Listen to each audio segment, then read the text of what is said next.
March 15th has come. Yes, Caesar, but it's not gone yet. Hail, Caesar. Read this script. Trebonius wants you to read his humble petition at your leisure. Oh, Caesar, read mine first, for mine affects you more greatly. Great Caesar. Whatever pertains to myself, I'll deal with last. Don't delay. Read it instantly. What, are you pressing your petition on the street? Go to the Capitol. Where's Metellus Cimber? He should present his petition to Caesar now. You're speaking to him. Go up there and second his petition. Casca, you were the first to raise your hand. Are we all ready? What's the problem I should discuss first? Most high, most mighty, and most powerful Caesar, Metellus Cimber kneels before you with a humble heart. I have to stop you, Senator. These kneelings and humble courtesies might excite ordinary men, flattering them into turning Roman law into children's games. Don't be foolish as to think you can trick me from what's right by using the tactics to persuade fool. Your brother has been banished by decree. If you kneel and beg and flatter for him, I'll kick you out of my way like I would a dog. Know that I'm not unjust, and I will not grant him pardon without reason. Is there anyone who can convince Caesar to abolish my brother's banishment? I kiss your hand, but not in flattery, Caesar. I ask you to repeal Publius Cimber's punishment immediately. What, even you, Brutus? Pardon him, Caesar, pardon him. I fall to your feet to beg you to restore Publius Cimber to citizenship. I could be convinced if I were like you. I could beg others to change their minds. Begging would convince me too, but I don't change my mind. To show you that, let me prove it. I was firm ordering that Cimber be banished, and I remain firm on that decision. Oh, Caesar. Enough. Would you try to lift Mount Olympus? Great Caesar. Haven't I resisted even Brutus, begging from his knees? And speak for me. And you too, Brutus. In that case, die, Caesar. Go. Liberty, freedom, tyranny is dead. Go and tell everyone. Some should go to the public platforms and cry out, liberty, freedom, and democracy. People and senators, don't be afraid. Don't run away. Stay where you are. Only Caesar had to die for his ambition. Go to the platform, Brutus. And Caesar and Cassius too. Where's Antony? He ran to his house, stunned. Men, wives, and children stare, cry out, and run in the streets as though it were doomsday. We'll soon find out what fate has in store for us. All we know is that we'll die sometime, which is all anyone ever knows, though we try to draw out our days for as long as possible. Why, the man who shortens his life by 20 years cuts off 20 years of worrying about death. So then, death is a gift, and we are Caesar's friends. For what we've done him a service by shortening his time spent fearing death. Kneel, Romans, kneel, and let's wash our hands up to the elbows in Caesar's blood and smear it on our swords. Then we'll go out even to the marketplace and wave our bloody swords over our heads. Let's cry, peace, freedom, and liberty. Kneel then and watch. How many years from now will this heroic scene be reenacted in countries that don't even exist yet and in languages not yet known? How many times will Caesar bleed again and show, though he now lies at the base of Pompey's statue as worthless as dust? As often as it's replayed, our group will be hailed as the men who gave their country liberty. Well, should we go out? Yes, every man forward. Brutus will lead and we'll follow him with the boldest and best hearts of Rome. Wait a minute, who's that coming? It's a friend of Antony's. Brutus, my master, ordered me to kneel like this. He ordered me to say, Brutus is noble, wise, brave, and honest. Caesar was mighty, bold, royal, and loving. Antony loves Brutus and honors him. Antony feared Caesar, honored him, and loved him. If Brutus will swear that Antony may come to him safely, and be convinced that Caesar deserved to be killed, Mark Antony will love dead Caesar not nearly as much as living Brutus, and with true faith he'll follow the destiny and affairs of noble Brutus through the difficulties of this state of affairs.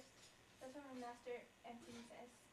Your master is a wise and honorable Roman. I never thought any less of him. Tell him, if he comes here, I'll explain everything to him.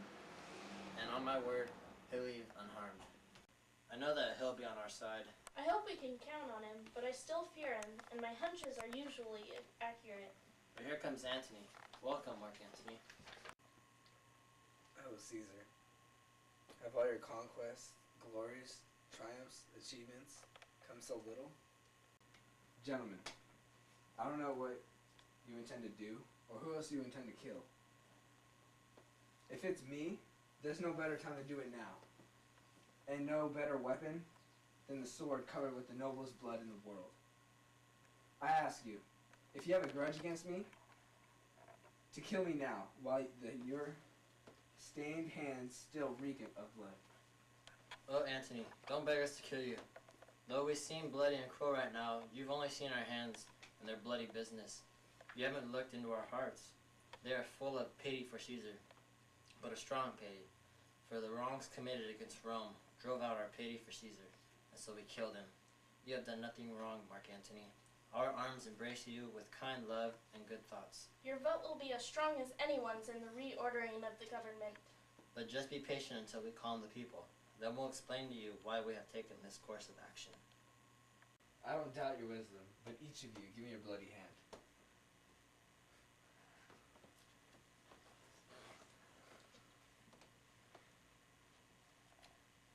You are all gentlemen. Now that I've shaken your hands, you'll take me for either a coward or a flatterer.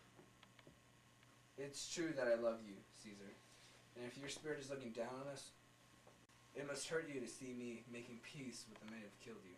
Forgive me, Caesar. Mark Antony. Pardon me, Cassius. Even Caesar's enemies would say the same. From a friend, it is a cool assessment, no matter in that. I don't blame you for praising Caesar like this, but what agreement do you intend to reach with us? Will you be counted as our friend, or should we proceed without depending on you? I took your hand in friendship, but indeed, I was distracted when I looked down at Caesar. I am friends with you all, and love you all. On one condition, that you prove to me Caesar was dangerous. Without that proof, this would have been a savage action. Our reasons are so well considered that even if you, Antony, were Caesar's son, you would be satisfied with them. That's all I ask, and that you let me carry his body to the marketplace, as a friend ought to do. Stand on the platform and give a proper funeral oration. You may, Mark Antony. Brutus, may I have a word with you? You don't know what you're doing. Don't let Antony speak at his funeral. Don't you know how much the people could be affected by what he's saying? With your permission, I'll stand on the platform first and explain the reason for Caesar's death. What Antony says, I'll announce he says only by our permission and by our conviction that Caesar should be honored with all the usual and lawful ceremonies. That'll help us more than hurt us. I'm worried about the outcome of this speech. I don't like this plan. Mark Antony, take Caesar's body. You will not blame us in the funeral speech, but you will say all the good you want about Caesar and that you do it by our permission. Otherwise, you'll have no role at all at his funeral, and you'll speak on the same platform as I do after I'm done. So be it. I don't want anything more. Prepare the body then, and follow us. Oh, pardon me, your bleeding corpse, for speaking politely and acting mildly with the butchers. You are what's left of the noblest man that have ever lived. Pity, the hand that shed the valuable blood over your wounds, which like speechless mouths opened their red lips as though to beg me to speak. I predict that the curse will fall upon the bodies of men. You serve Octavius Caesar, right? I do, Antony. Caesar wrote for him to come to Rome.